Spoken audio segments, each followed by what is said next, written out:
Hi, I'm Dennis Metzler, and welcome to The Charge. Today we're taking a look at the thought of Stanley Hauerwas and his thought relating to peace and peacemaking. We have with us here Dr. Nathan Hosler, who is the director of the Church of the Brethren's Office of Public Witness, which is based in Washington, D.C. He's got his PhD in theological studies from the University of the Western Cape in South Africa. So, Nathan, thank you so much for joining us today. Thanks for having me. It's good to be here. So do you prefer Nate or Nathan? I usually write Nathan. Most people call me Nate, so whatever you feel inclined towards. All right. So if you could start with just some of your own background, orientation in terms of theology, church tradition, give people a chance to know where you're coming from. Sure, yeah. Again, Nate Hosler. I, as noted, work for the, we actually changed our name perhaps since what you have written, Office of Peacebuilding and Policy, the Washington office in Washington, D.C. I've worked now in this context for 10 years, looking at how we engage directly with governmental offices and agencies, as well as other faith-based and secular organizations across the political and ideological spectrum on issues of concern for the Church of the Brethren. I'm also a pastor at the Washington City Church of the Brethren, based here in Washington, D.C. on Capitol Hill, and have been in that role for about the same amount of time. I grew up in the Church of the Brethren in Pennsylvania, a church that had historically been a Church of the Brethren, and my parents and grandparents lived there, and I felt a call to ministry while working with Eastern Mennonite Mission in both Baltimore and then Germany, and went and studied biblical studies at Moody Bible Institute, an evangelical school. And I say in that context, I realized that while I fit in some ways, I also realized that I was in fact Church of the Brethren, and that there were some differences in how churches and Christians think about things, though we have much in common. Of course, there are things where we, in good faith, disagree and can work to discuss and figure out how we work together. After that, in grad school at a Catholic institution studying international relations, went and worked with the Church of the Brethren in Northeast Nigeria for about 2 years of the first part of the Boko Haram crisis. And so in that context, both having studied peacebuilding in grad school in the context of international relations, and then being put into a context that had literally 4 weeks before been attacked by Boko Haram, not that exact place, but the region, their largest church having been destroyed a few hours from where I was at, was invited to, within a week of arriving, start teaching at their seminary, their main ministry training school, and it invited a very robust conversation and engagement on how we think about following Jesus peacefully, and in ways that make for peace in very difficult context. And that has continued to shape how we think about our call to peacemaking, our call to nonviolence, and following Jesus in contexts that are often, both risky and also challenge how we think about it on a regular basis. All right. And I just realized I totally forgot to introduce your book. I mean, this whole talk is revolving around your book. So it is Hauerwas the Peacemaker, Peacebuilding, Race, and Foreign Policy. So follow the link below. The book is available. So next then, how about a little background on Hauerwas himself? So, I'll do a slight pivot on that question. I think I felt called to Hauerwas, or not called to him, called to, or inclined to engage in this work, having appreciated his work coming out of Moody Bible Institute, where I, as noted, realized that there were differing ways to think about being a Christian and following Jesus, and in reality being in a very difficult spot, being uncertain kind of where I fit, how I thought, what I thought. And one thing that I found, I think I connected with Hauerwas on, was his both commitment to peacemaking or peaceableness, as we'll maybe discuss later. He doesn't talk a whole lot about peacemaking explicitly, but a whole lot about war and nonviolence and peacefulness. And so both that strong commitment rooted in a very robust understanding of Jesus, but also in a sense of, I think we had perhaps somewhat similar trajectories in how we developed theologically. And so while he had humility or has humility and maybe allows uncertainty, also is able to, I think, reclaim a confidence of speaking in a way that, when done well, doesn't seek to overwhelm or dominate, but also doesn't shy away and maybe perpetually qualify in a way that it doesn't have a sort of robust kind of public presence.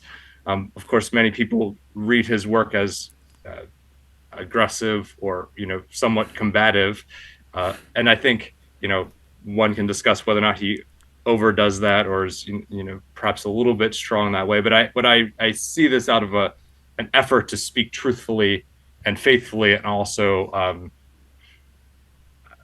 with a degree of confidence, though of course having substantial humility in how it is. I mean, his background is he grew up evangelical Methodist. I grew up, as it's alluded to earlier, Church of the Brethren, that was on the evangelical end of the theological spectrum. He then went off to study theology at Yale and kind of came into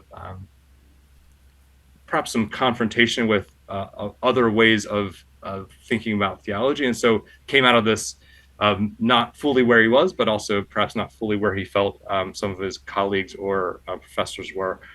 And so I think that in some ways resonated with my own journey and also commitments, and I was kind of understanding myself within the church and within the world.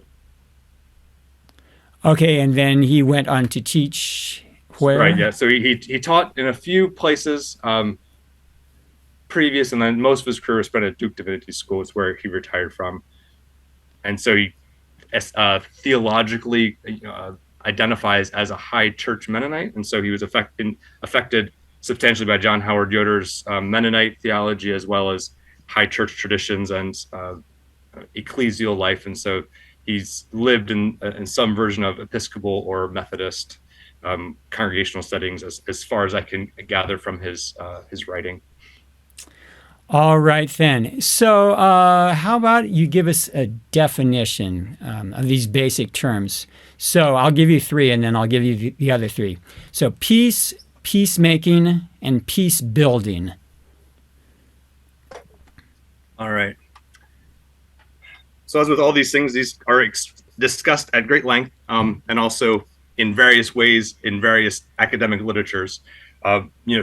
My work is in theological ethics, but most of my kind of professional work is in the DC policy space and non-governmental organization space.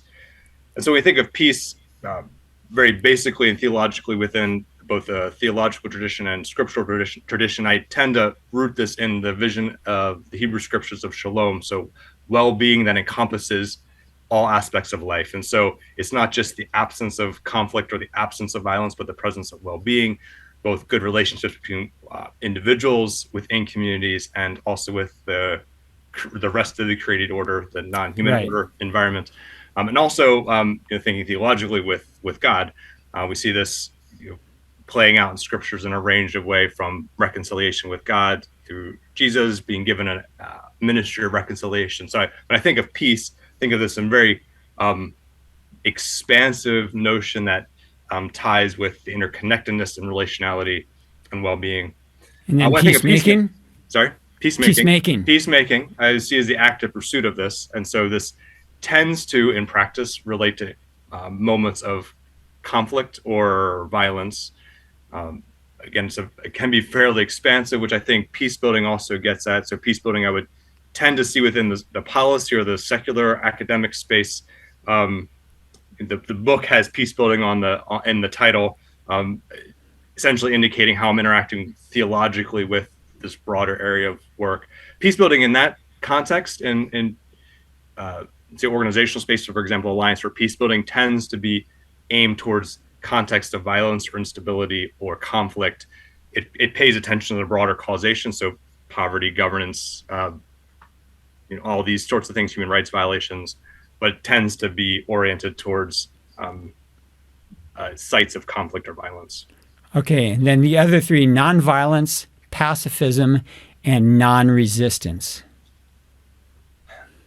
So when nonviolence is talked about, we often think of active nonviolence. And so, for example, perhaps systems change for justice using nonviolence tactics. So Martin Luther King Jr., Gandhi, so you're actively working to change systems with an active commitment to sometimes theologically or ideologically committed to nonviolence, sometimes practically. So, for example, if you do this in certain contexts in the government, crushes the movement, then this actually gains political strength, even though there's not necessarily a strict commitment to nonviolence. Usually there is, or at least a commitment to generally functioning in a nonviolent way. Pacifism I would see as a more principled, so either theological, ethical, or philosophical commitment to not participating in violence or systems of violence. So think of the military industrial complex, perhaps defense industries, on a sort of narrower sense, not participating directly in armed conflict. This, as I related to earlier in the conversation around working in Northeast Nigeria, is a very active conversation when people's homes were, literally being broken into by people who armed with the intent of killing them. This all of a sudden becomes a very real conversation of how do you defend yourself? How do you defend yourself? What are actions you can do in that context? And then you say non-participation? Non-resistance. Non-resistance. We traditionally actually how the Church of the Brotherhood would have typically been, and so less traditionally in terms of like originally 200 years ago, less developed thinking around active peacemaking or active nonviolence, and more of we will not participate. So it tends to be towards a withdrawing and pulling back from active participating or support, and primarily military or occupations that, or the facets of occupations that have violent potential. So there's some discussion, like, for example, police are armed, but they're armed and function differently than the military. So does a police officer who is armed, can you do that if you're committed to non-participation? That was a fairly active conversation for some time and remains to be in many contexts. But non-resistance as a term hasn't been used much for years now, right? Yeah, not a whole lot. You tend to see like in certain anti-war work, you would see that somewhat, but yeah, it's much less used at this point. All right then. So as you see it, what is the biblical foundation for peace and peacemaking? So that I speak at this point as an individual as well as an official representative of the Church of the Brethren, so I kind of float between those two spaces. But I think we're pretty much on the same page. But I'm speaking as an individual, but also articulating a Church of the Brethren view. The Church of the Brethren has traditionally prioritized the life and teaching of Jesus, and we in our life together. And so, while we understand the entire Scripture as our authoritative text, we've tended to focus on the New Testament with a tendency towards the gospel, with a tendency toward the Sermon on the Mount. So I'll start with that. And so in the beginning of the Sermon on the Mount, we see blessed are the peacemakers, so they'll be called the children of God. This seems to tie, it's not just a sort of active technical vocation of a few people who are doing this professionally, but it's part of all of our, and it's linked specifically to the character of God. Later on in the Sermon on the Mount, we see this call to non-retaliation if an enemy does something to you or forces you to do something. And it bases its rationale on, because your Father in heaven sends rain on both the righteous and the unrighteous. So it ties to our familial connection to God, God's character being one that cares for all, and this relating to not retaliating against enemies and caring for all. This then, expands in many ways. So, for example, in Matthew 18, and this is one of the places where Hauerwas talks about peacemaking explicitly, and we see the call to, if someone sins against you, to go to them and confront them. There's sort of not quite a strategy, but a bit of a strategy laid out. So you go to them. If they don't, kind of repent and kind of reconcile, then you bring others, and there's a bit of a community process for both reconciliation, but also for addressing wrongdoing. So that's the internal community aspect of it. Then in other places, for example, in 2 Corinthians and 5 and Romans 5, we see this framing of being reconciled to God through Jesus and be giving a ministry of reconciliation, which both then is a reconciliation between people and a reconciliation to God. And then, of course, when we read the Hebrew scriptures, the Old Testament, we see many accounts of, and this is again a very active discussion, many accounts of violence, and a number of them seem to be portrayed or described as being attributed to God or being based on God's command. And this, of course, it's important for us not to shy away from this, but we again read this through the lens of Jesus and seeing a very clear call to peacemaking. And so however we understand ourselves in relation to this, we understand that God calls us to this act. There's also a book to cross, I won't run over my bookshelf, called Neglected Voices by a Church of Brethren pastor, who looks at voices within the Hebrew scriptures that actively talk about peace. So for example, I referenced earlier shalom, this understanding of wellness and wholeness in God's creation. We see calls for justice, walking in justice, and humbly with our God, and in relation to the people, we see calls for caring for others. And so all of these, within my own thinking, within the Church of the Brethren, are knit together in this both spiritual, ethical, and practical way of living in community, both tied to service for others, worship of God, and care for all, and working then actively for peace. So, for example, I might just spend our whole time talking about one or two questions, but I have one example. So right before this call, I got an email from a colleague about an article based on people displaced IDPs in Nigeria and Northeast Nigeria, about the long-term effects of having people not be able to go back to their homes for 10 years. And what does that mean for, say, the food supply chains when people are trying to now farm in a land that was not in the country, but in a different region? How does that shape food prices and land prices? And what does that mean for community conflict? And so when we think of, peacemaking, we see these things are necessarily, in many cases, maybe all cases, somehow connected for the well-being of all. And so in our minds and how we attempt to practice is service and care for others in case of, say, hunger or agricultural development is not different from, work for racial justice or peacemaking. Though they're, of course, differing context in many cases and differing, to some degree, differing skill sets. All right. So from what you read in the scriptures, do you understand that there's an absolute prohibition against killing? I feel like I'm going to say this. That is a complicated question. That's how I read it. I recognize this as a minority position within Christianity and historically. So when I read it that way, though, that doesn't mean I necessarily think myself at odds with all Christians who I work with. Most Christians I work with aren't pacifists, and we disagree on, say, the absolute prohibition of war or participation in war. I work very, very closely with, basically every type of Christian on almost every type of topic. And so I can appreciate many people's efforts to reduce harm and reduce suffering, and a general attempt to reduce violence. So you can still be in active fellowship with somebody, even though I can you still hold this view. Yeah, I can still be in active fellowship. I can still work actively. Hauerwas, one thing that I think his work is relevant for peacemaking is that he challenges our assumptions of, for example, our relationship to the nation state. And so, for example, the church building I'm in presently is on Capitol Hill. And ever since I've been in this, like literally 5 blocks from the Capitol building, and ever since I've been here, now for 10 years, I've said I'm not quite sure if that meant we bought into the system of power and presence, or if that meant we were here as an active resistance to to powers of violence. In our stained glass, which is unusual for Church of Brethren to have stained glass, we have blessed are the peacemakers, and so this was clearly part of our thinking. So I think we probably live somewhere in between this. But Hauerwas invites us to question our assumptions of what is war necessary.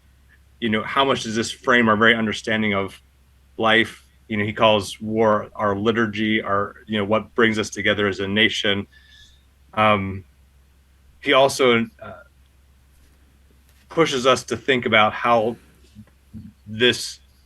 our Christian identity then has us as a counter politics. Though he regularly says we still should engage in all sorts of efforts to make the world less violent. He says, for example, in Christ war is abolished, and by this he means that it has happened already, which still invites us to participate in its kind of living it out. So there's a interesting tension there. It's not that gives us space to sit back and kind of assume the work is done. On the other hand, it does mean that the work is not only ours.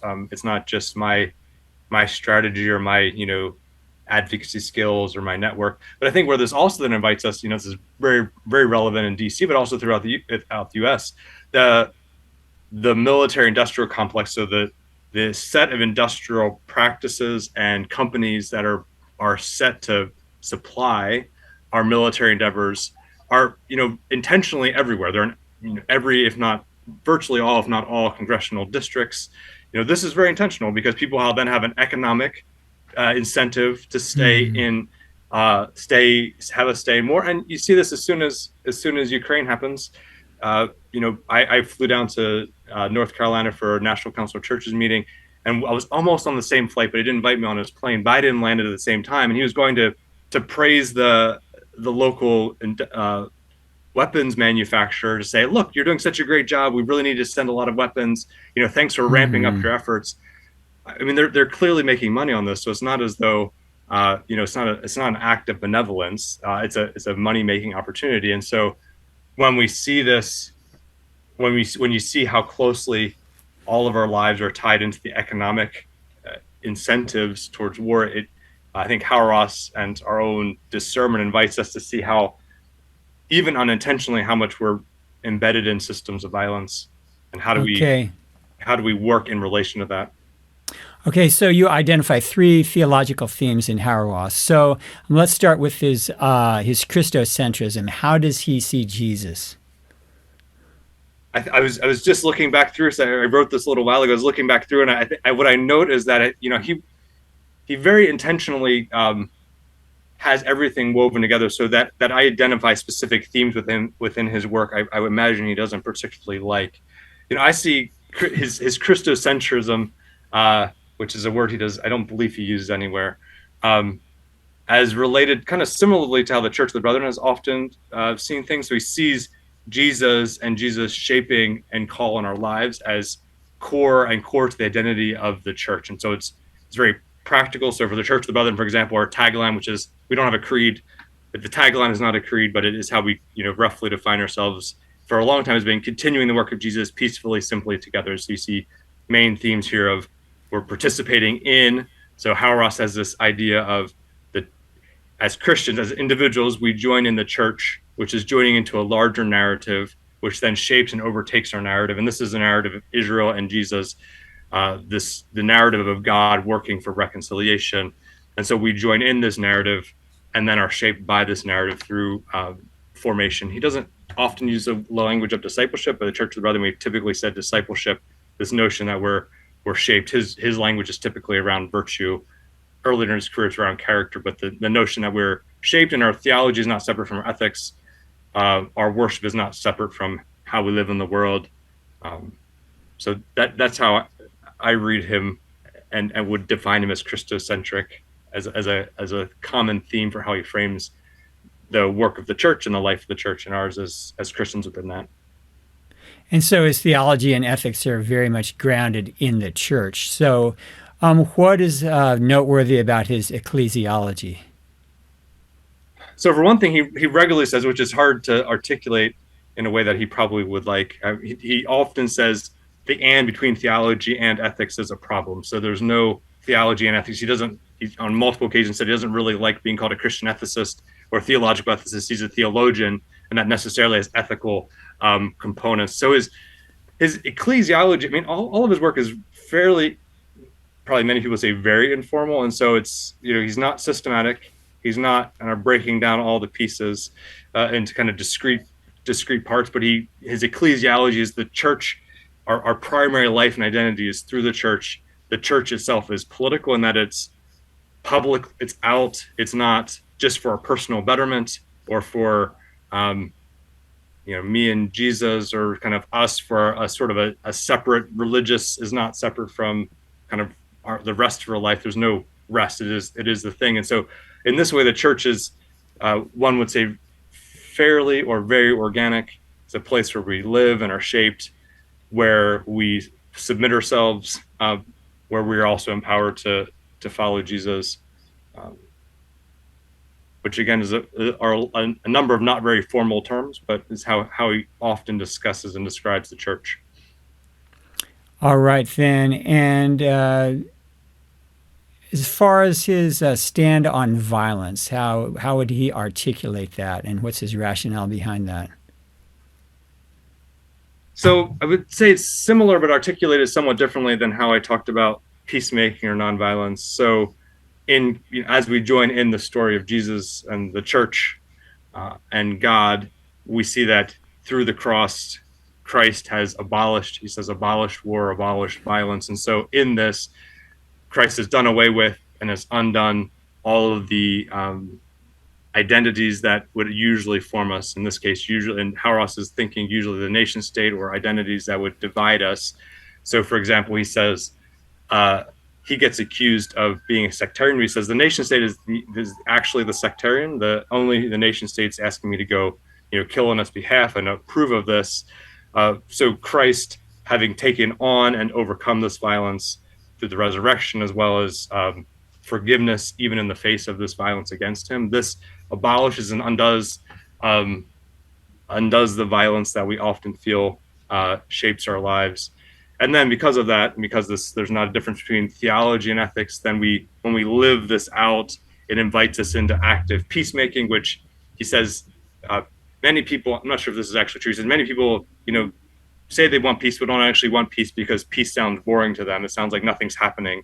But an active peace actually invites us into often into places of conflict, often into struggles for justice. Of course, he problematizes the language of justice, so he probably wouldn't say invites us into places of struggling for justice, but he does allow that. He just often challenges how we frame those categories. Right. While you mentioned that, he's notorious for that, for what he says about justice. Can you sum up his thought on that? So there's a bit of a development in his thought over the years. I've not seen other people comment on it, but as I spent a lot of time with his work, my impression is that in the kind of the end of the Cold War era, which many people framed as the triumph of capitalism or the triumphs of the West or liberal democracy, this is when he has the strongest statements around justice. So it's like late 80s, early 90s, early to mid 90s. And he starts gradually, never quite fully, recants this, but that's where he's like the strongest. What's interesting is that he doesn't talk about the context who he's talking to. My impression is that he's talking to people who he sees as kind of having bought into a political theory of justice that's detached or somehow separate or superior or has priority to theological reflection and right. the gospel and the church. And so I see this as a rhetorical, maybe not overstatement, but a rhetorical push to attempt to get Christians specifically to articulate the theological, a more substantial theology of justice, for example. And so, he says, he, for example, challenges folks who talk about justice to say, what do you mean by justice? When we say justice, we often assume we know what we mean. And so if I say to you, I talk to a colleague and say, we're here for justice, we assume that it means. If I say to someone else, they say, we're here for justice. Well, yeah, but it's not. We don't in nothing, but especially these sorts of terms that have a whole background to them, we don't necessarily mean exactly the same things. And so part of his push is to get us to articulate and make a more theologically robust case for, I think, things that often look or could look like justice. So, for example, he says Jesus is the justice of God, or Jesus is, or the church, the work of the church is our social ethic. And by this, he means we're out in the world doing things in the way of Jesus, which puts us into struggles for justice, caring for the poor. But this isn't a sort of external political category that then gets, kind of laid over top of Jesus, and Jesus used to justify this. I think where I can appreciate the sentiment. Where I would challenge him is I won't get into that just yet, but I think so. For example, I worked with someone one time who said, we were talking about creation care or caring for the environment, and they said, well, I don't really, I don't do this work of environmental justice because of my faith, but they could see how it related to theology.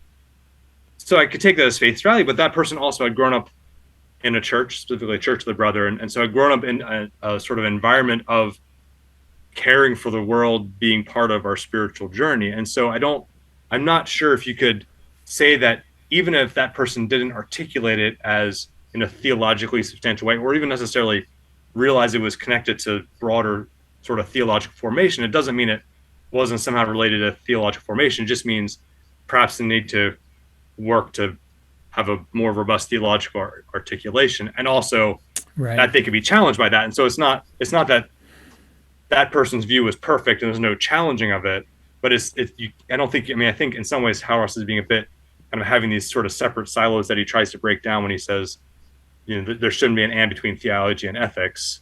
I think in some ways putting an and in there that is, I'm not sure if you can justify, at least not kind of uniformly. All right, then, and to get more to the heart of it, then, how does he understand peace and peacemaking?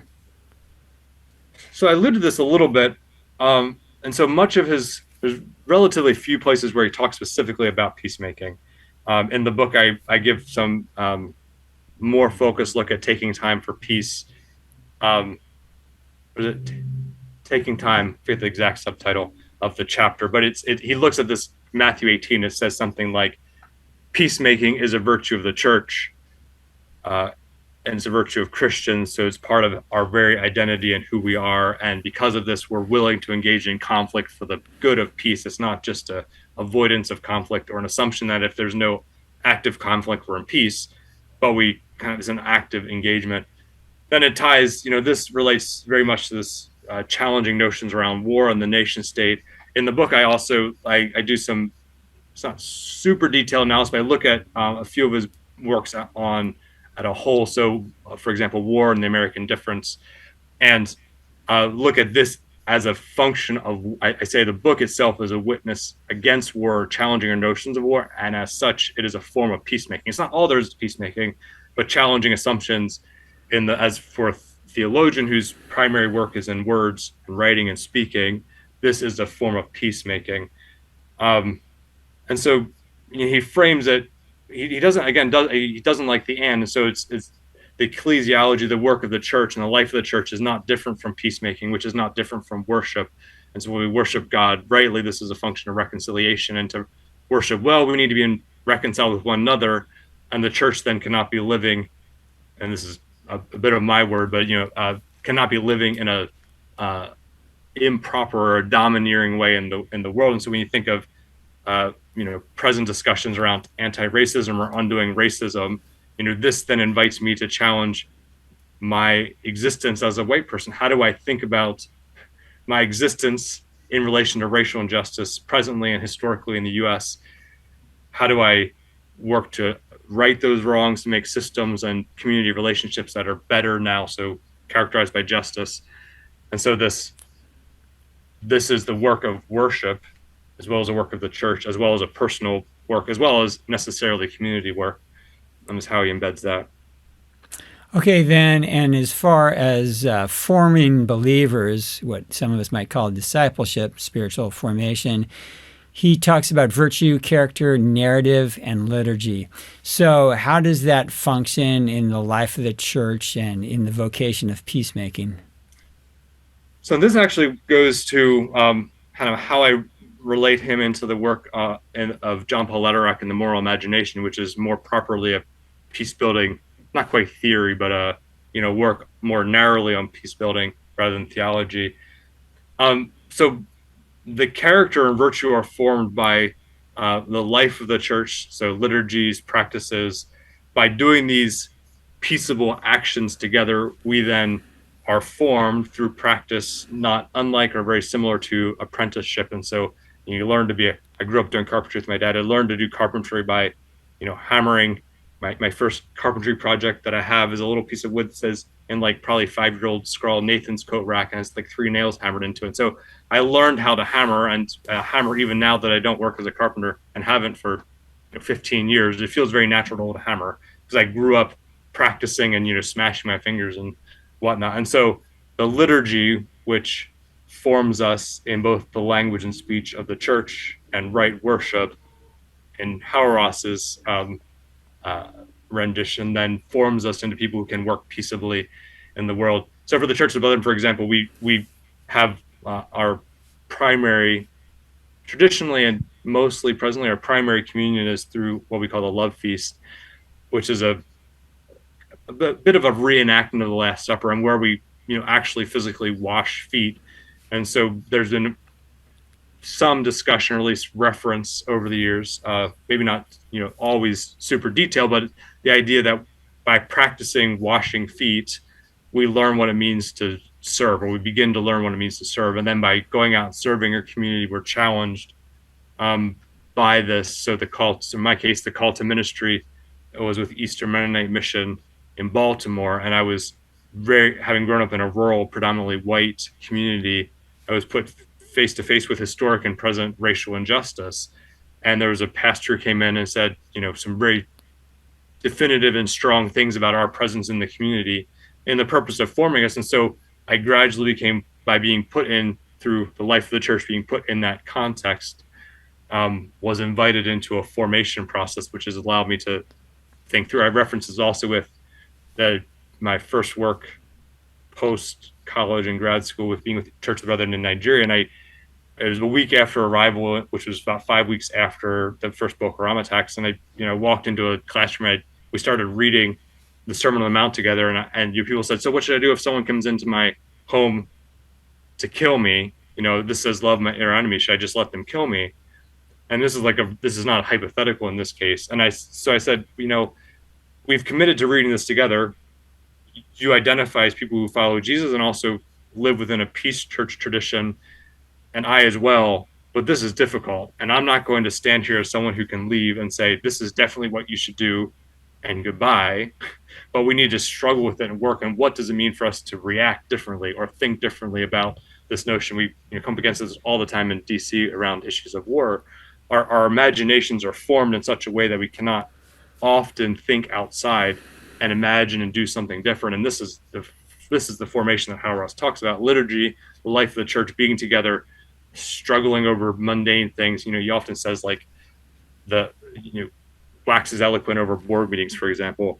How this, working through things, in unison and figuring out how to live radically when very distinct needs are brought. This forms us to live. I mean, people, of course, people challenge him and say, well, this, does such a church exist? And, we see many examples of this not existing. And so I see his work as he's both picking up examples and narrating it theologically to enliven our imagination so we can think about what is why is it not mundane that we do X, that we gather weekly to worship? And how do we then challenge ourselves to do that in a way that is, in fact, more peaceably done and more truthfully worshiping? And so it's not you kind of arrive there and then you kind of took care of, check the box. We're now peaceful, check. Now we can move on to something else. It's an ongoing process where we're continually formed. So Hauerwas says what we consider to be private should be considered public. What is his understanding of peacemaking in the public arena? I wouldn't really say it's a criticism, but it may be a criticism. One of my questions to him is, though he talks about very concrete things and says we should be more concrete, more specific, and more narrative, he doesn't give very many examples of, like, what does it mean, in a sort of ongoing way to live peacefully. It tends to be fairly general, not necessarily theoretical. So in my final chapter, I push him on this, and it's not really a critique. I recognize the theological process of both peacemaking and thinking theological at peacemaking as a community endeavor. And he's not a peacebuilding professional. He doesn't, he's not spending his time necessarily doing this. And so part of what I try and do in the final chapter is give some examples of, like, if you're thinking like Hauerwas, this is how it invites us into concrete. But he doesn't give very many concrete examples of, like, what that would look like in practice, in something that would be widely seen as peacemaking.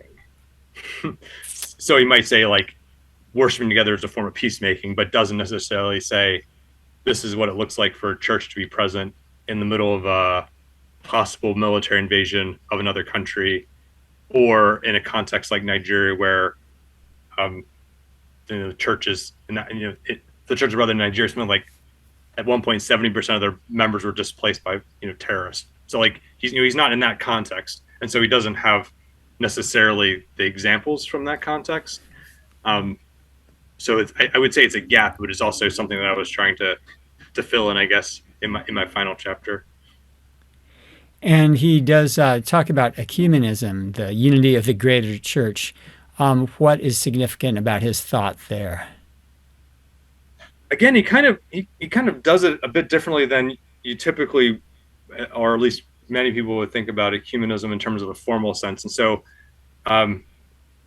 he doesn't participate in, say, efforts to draft joint statements on the Eucharist. So he's not like in that level of ecumenism.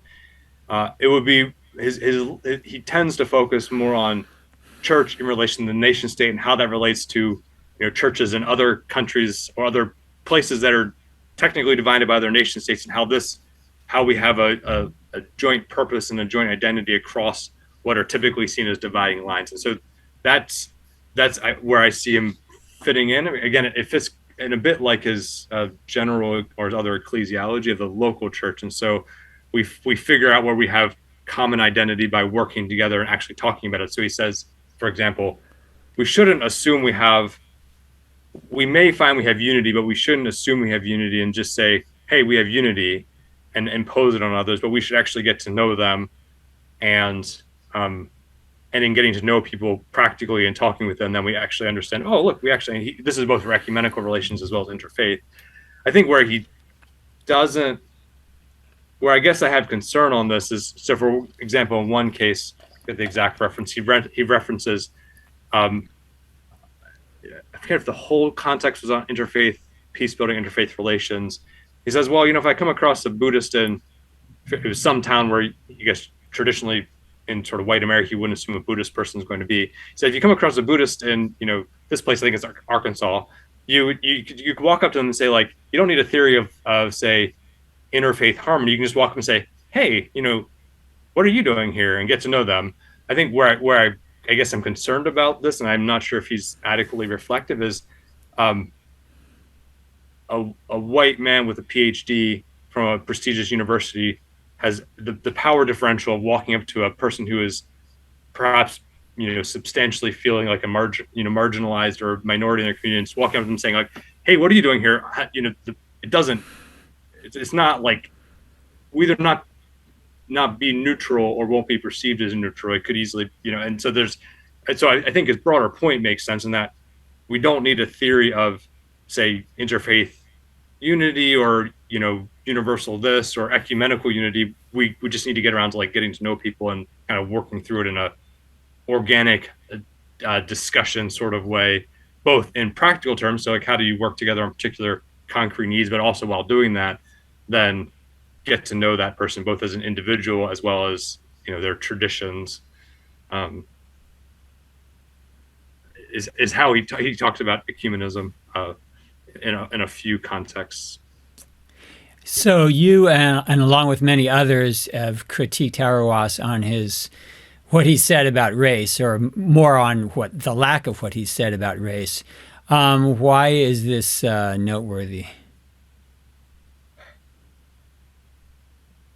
Well, it's my argument roughly is, he and some other people who then not necessarily fully defending him, but talking about his work would say, well, there's a few cases where he's noted the history and presence of racism and racial injustice as important.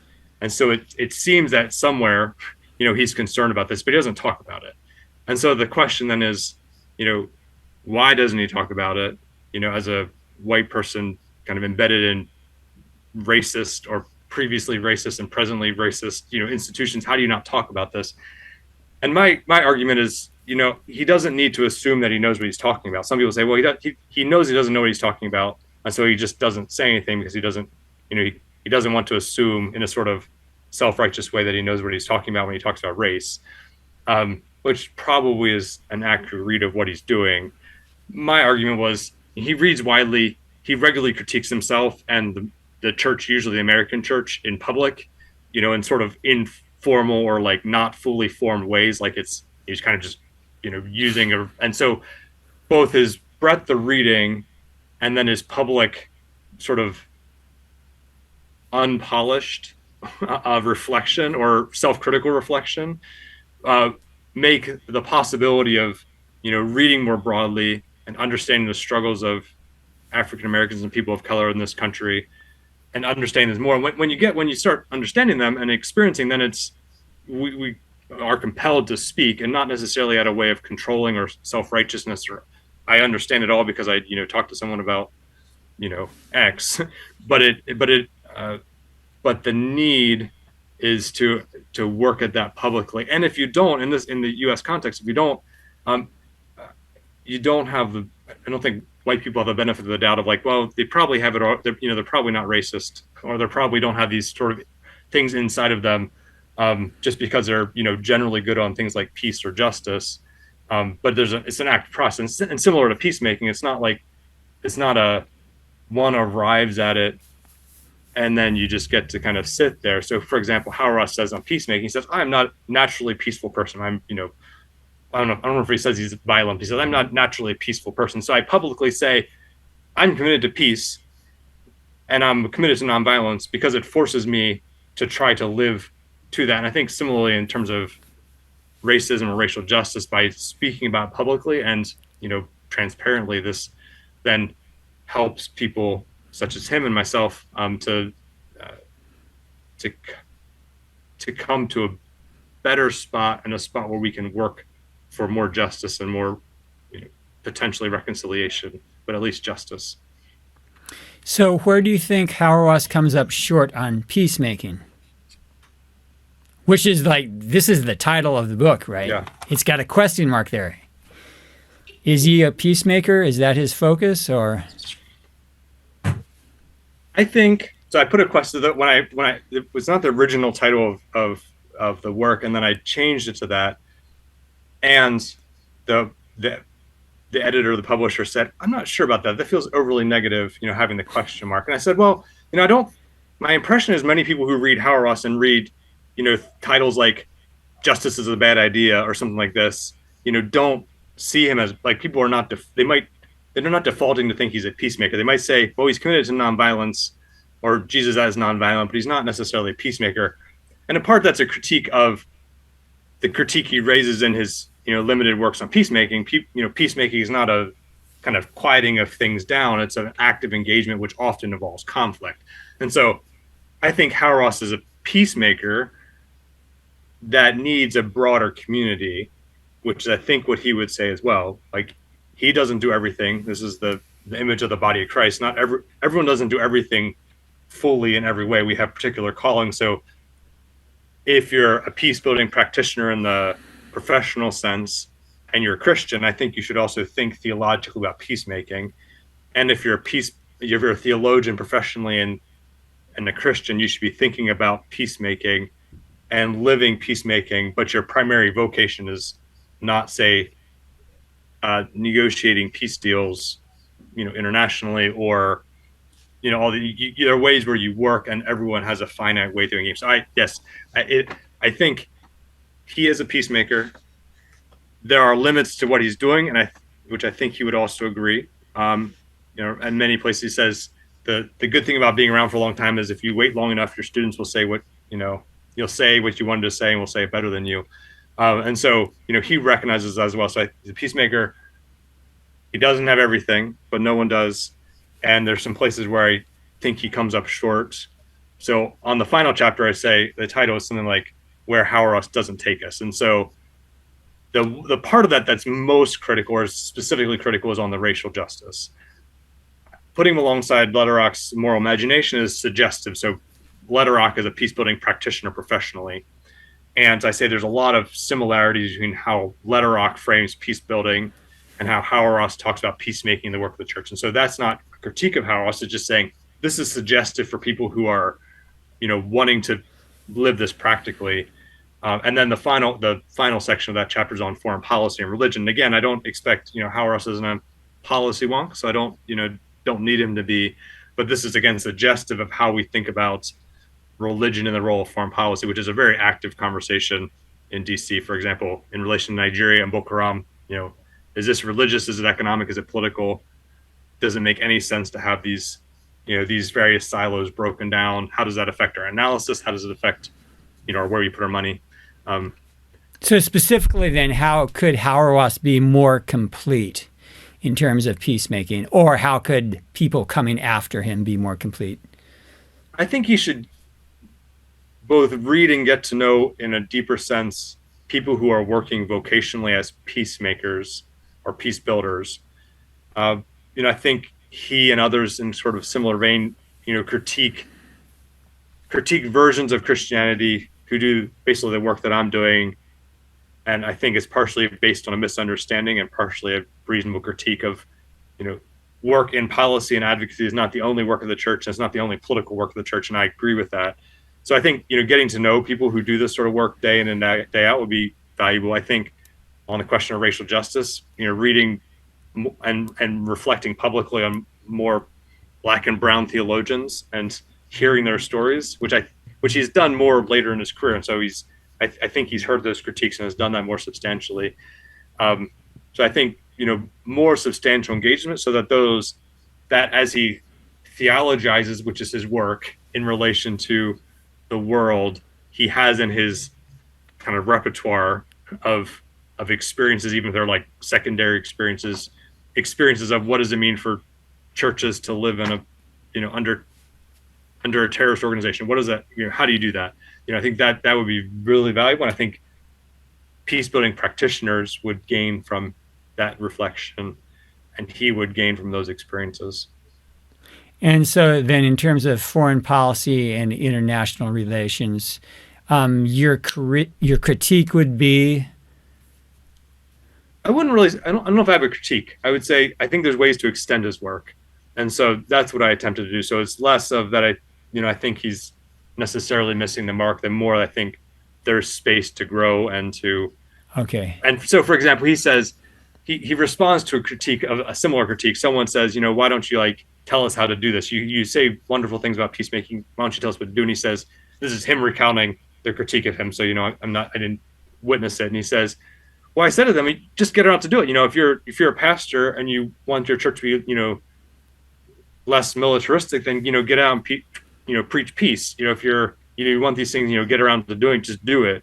And so his challenge is for people to, participate in the work together. And so this is where I don't see parts of my final chapter as necessarily a critique. I just think there's ways where it can extend that align pretty closely with how he goes about things. Certainly challenge him on, a number of things to some extent, but it's not so much a critique as an extension of his work.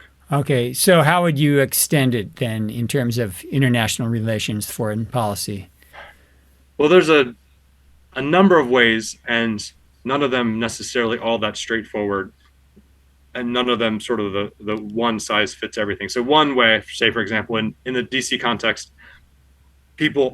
it's easy to, when you look at multiple, say, international violent conflicts, to say, well, I've seen this here. And so when I see something that looks a little bit similar here in, country, whatever, I won't give a specific example, but you can sort of import a policy fix or a practical way. And so if we see, violent conflict that sounds religious in Nigeria, and there's violent conflict that sounds religious in the Central African Republic, well, then you can probably just, sort of wholesale move the policy recommendation over, kind of, a sort of lateral move. And so I think where I would critique that tendency and where Hauerwas invites is by reading in a similar way, reading either theologically or slowly or diversely, it problematizes our assumption and allows for us to give a more nuanced analysis and nuanced response. So, for example, in the case of Boko Haram is a Islamic extremist group coming out of very clear failures of governance, economics, politics, colonialism. It's a very complicated background. And so when they say we're doing this in the name of Islam, then I've on many occasions heard people say, both Muslims and non-Muslims and secular people and analysts say, well, they're saying Islam, but we know it's actually because there was a very serious matter of type of corruption in relation to elite status in northern Nigeria, which I don't disagree with. But I don't think in this case, if someone says we're doing this because of religion, that you can discount that as wholesale as it often sounded like people did. And so Hauerwas's work in theology, and this is where it's not necessarily Hauerwas's work, but it could be Hauerwas's work of formation reading theology, is that if you read people's statements and understand and work to understand how they're understanding themselves in relation to the world, then you can give what they say greater weight in a way that doesn't discount the economic and political factors, but it also doesn't say if you just got a good development program and everything be taken care of. It's more complicated than that. So that's one way. The other, is a kind of range of ways where I kind of tease out in, fairly nuanced ways of where this type of formation in training even to engage in this work would allow people engaging with religion who are not religious specifically, but also religious people who have very different religious identities to greater appreciate the complexities of identity in very difficult situations. The other is, many, somewhat regularly I come into contact with people in the State Department, for example, who are, off the side. They'll say, oh yeah, I'm Presbyterian, or oh, my family is Church of the Brethren, and which is, interesting. And, my business card has reverend, so, they kind of, and I work for a church, so they probably feel comfortable, saying that. And again, not that I think that the State Department should, have theological statements, but as those Christians, if they're formed in congregations that robustly engage with conversations of matters of war, this then shapes and challenges how they live in those contexts in ways that doesn't necessarily stop it, but it doesn't make it challenges national assumptions. It challenges notions of how one addresses instability. It brings in questions of not just geopolitical strategy, how to counter China's influence in the Sahel, but also ethical considerations when we think about should we, for example, as a recent policy discussion we're having is, should we say no? Should the U.S. be selling almost $1 billion of attack helicopters to Nigeria? And so this isn't just a sort of strategic question about whether or not we stay ahead of China in relation to Nigeria, but it's an ethical question of what who see their government has failed and their government goes and spends $1 billion on attack helicopters, even apart from that's just like a strategic kind of framing of what I see an ethical question. And so as Christian communities in places like DC or around the US, to keep it somewhat narrow, engage robustly with questions of war as a central theological topic, then this shifts how we assume we should act as citizens, or as for many people in DC, as employees of the state, and that then at least has a potential. I feel like everything I say in the final chapter is this could contribute in this way. It's again it's not definitive, but it makes the questions more serious and not simply technocratic. It's not, for example, we work on U.S. lethal drone policy, and it's not simply a question. We have sufficient technology to, clearly identify what we define as a bad guy and then go kill that person. It's not just a technical question. There's a bigger question here of bigger strategic question, bigger political question, bigger ethical question of Church of Brethren were opposed to it kind of wholesale, but then for even people who are active proponents of just war theory, one can easily use just war to argue that should not be done. That's still an ethical critique of, when done well, an ethical critique of the use of violence. That leads me to next question. In the peacemaking community, you have absolute pacifists and you have just war people. And so, Glenn Stassen was famous for talking about just peacemaking as a way of bringing both camps together to work for peace. So what is your understanding of that movement and its vitality? And reason for being. Yeah. Um, I think it's a good development. I think it also, which is part of the effort for my book, is it brings a question away from getting stuck in a somewhat theoretical question of should we ever go to war or never go to war. I mean, even a just war theorist, if doing it, a Christian just war theorist um, is substantially interested in reducing the possibility of going to war. Of course, not absolutely opposed, but it doesn't equate with warmonger. It's not as though they're saying, we should go fight every war no matter what and no matter way, no matter the cause, no matter the place. I mean, there's a, if you do that well, I mean, I think rhetorically that's often, Obama did this in relation to, I think, if I remember correctly, is Libya. He said, well, it's a just war.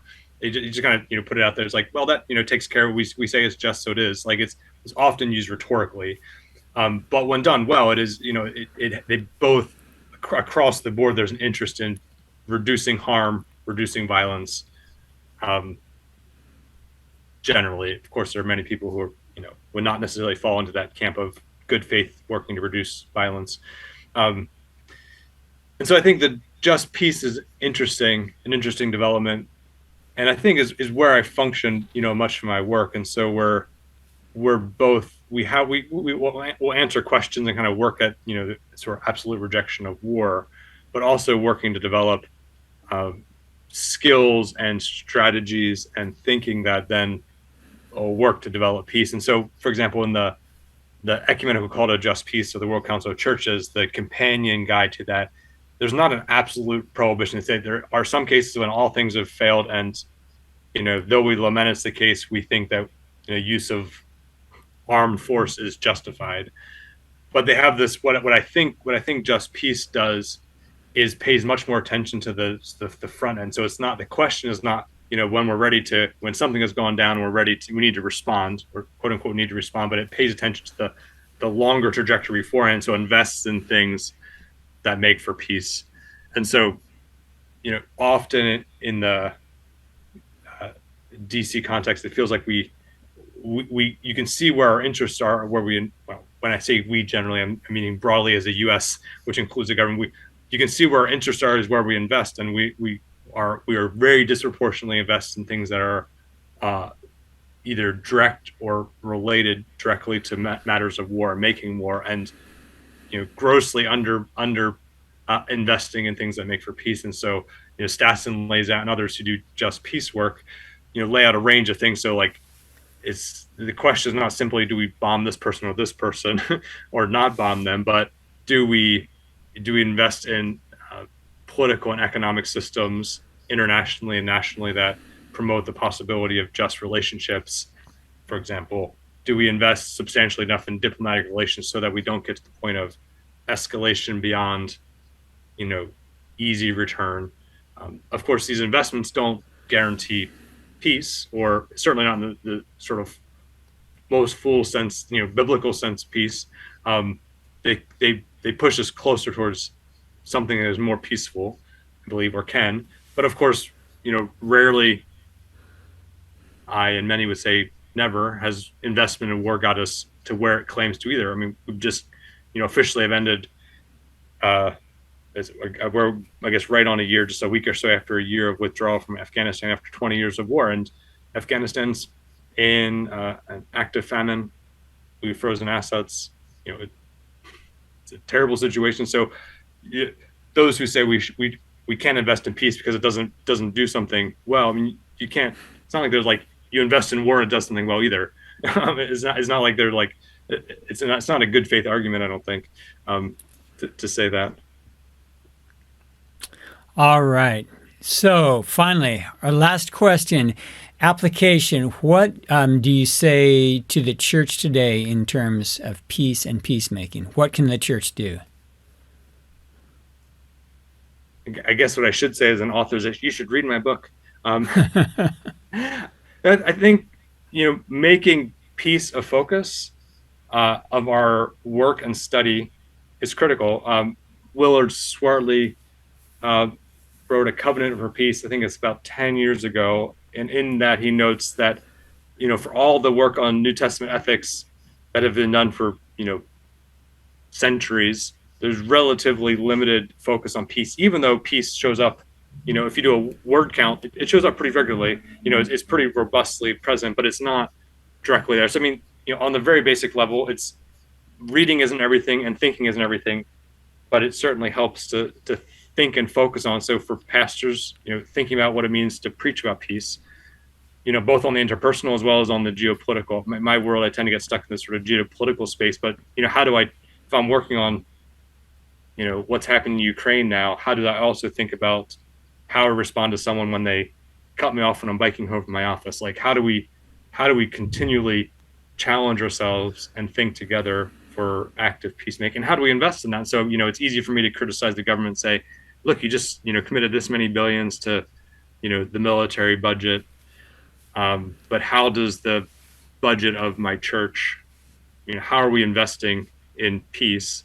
And it's one thing that Hauerwas says. He says, if you want to know, look at how you're preaching, look at how you're spending your money, both personally as a church, at the very local level, but then also, look at how these things engage at the global level. It feels pretty counterintuitive probably for many Christians, but Church of the Brethren, we at least, I guess, like to think that we're humble and don't talk about the service stuff we do. But I often say to people, I don't generally encourage boasting. If you're investing money in, for example, during the Nigeria crisis, which is ongoing, but say the first 5 years, we as a very small denomination raised $5 million, put into Nigeria, what we call our Nigeria crisis response. And I could go into a government office and say, I want you to do this. And our church also is, stepping up and doing the work. Like that's, that $5 million is like huge for us. It's a drop in the bucket of what you can do.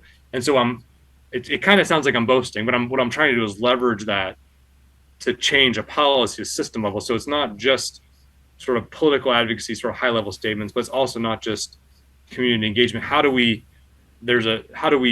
meet local need and take that, what we're experiencing, and then shape it into pushing to change the system as well.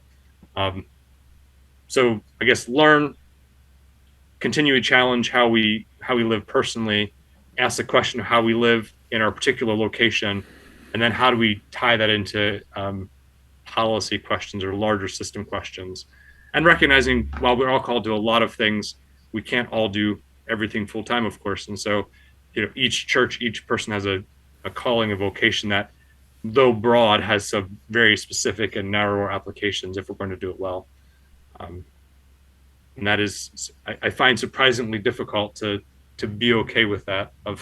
It's like, well, there's quite a lot in the world. And so that's where I think I come up very short, probably many things, but especially in the internal piece of keeping sufficient urgency to engage, but also being at peace and recognizing that I, in fact, can't do everything, nor should I do everything. Maybe I should. I cannot do everything. And though this, requires me to trust the community as well as trust God and trust the Spirit to work through me, and be okay with my finitude. Right. There's some way of reconciling urgency and patience. Mm-hmm. And so we live in the peace that God gives, and we spread that shalom to others. All right. Well, good words. So much good stuff. I'm Dennis Metzler. You've been listening to The Charge. We've been taking a look at Stanley Hauerwas, his thought on peace and peacemaking, along with Dr. Nathan Hosler. So he is the author of the book, Hauerwas the Peacemaker, Peacebuilding, Race and Foreign Policy. Follow the link below. Check it out. So Nate, thank you so much for joining us today. You're welcome. Thanks for having me. Please check out more videos from The Charge. Don't forget to click on like and hit the subscribe button.